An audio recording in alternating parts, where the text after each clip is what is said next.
Hi friends, good morning எல்லாருக்கும்.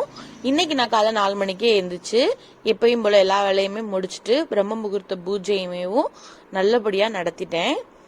இது நான் காலையில ஏர்லியா நம்ம எந்திரிக்கும் போது வானம் இப்படிதான் இருந்துச்சு. பின்னாடி நான் சாமி கும்பிட்டுட்டு வந்து பார்த்தா நல்லா விடிஞ்சிருச்சு. அப்போ அந்த தென்னை மரத்துக்குள்ள சன் லைட் தெரியும் போது அவ்வளோ அழகா இருந்துச்சு. அதுதான் நான் வீடியோ எடுத்திருப்பேன். அப்படியே அதை முடிச்சுட்டு சுடு தண்ணி குடிச்சிட்டு நான் வாக்கிங் கிளம்பிட்டேன். வாக்கிங் போயிட்டு வந்தா எங்க அத்தை வந்திருந்தாங்க வீட்டுக்கு. முறுக்கும் எள்ளுருண்டையும் சுட்டிருக்கேன் அப்படின்னு சொல்லி கொண்டு வந்தாங்க. ஐயோ முருகா, இன்னைக்கு நான் ஃபுல் டே ஃபாஸ்டிங்ல இருப்பேனே, என்னை ஏன் இப்படி சோதிக்கிற, இப்படி ஸ்நாக்ஸ் எல்லாம் கொடுத்து அப்படின்னு தோணுச்சு. பட் இருந்தாலும் பரவாயில்ல, அவங்க கொடுத்துருக்காங்களே அப்படின்னு வாங்கி வச்சுக்கிட்டேன். நாளைக்கு சாப்பிடலாம் இத அப்படின்னு சொல்லி எடுத்து வச்சிருக்கேன். இன்னைக்கு நம்ம 5வது நாள் பிரம்ம முகூர்த்த பூஜை வெற்றிகரமா ஃபினிஷ் பண்ணிருக்கோம். தேங்க்யூ, பாய்.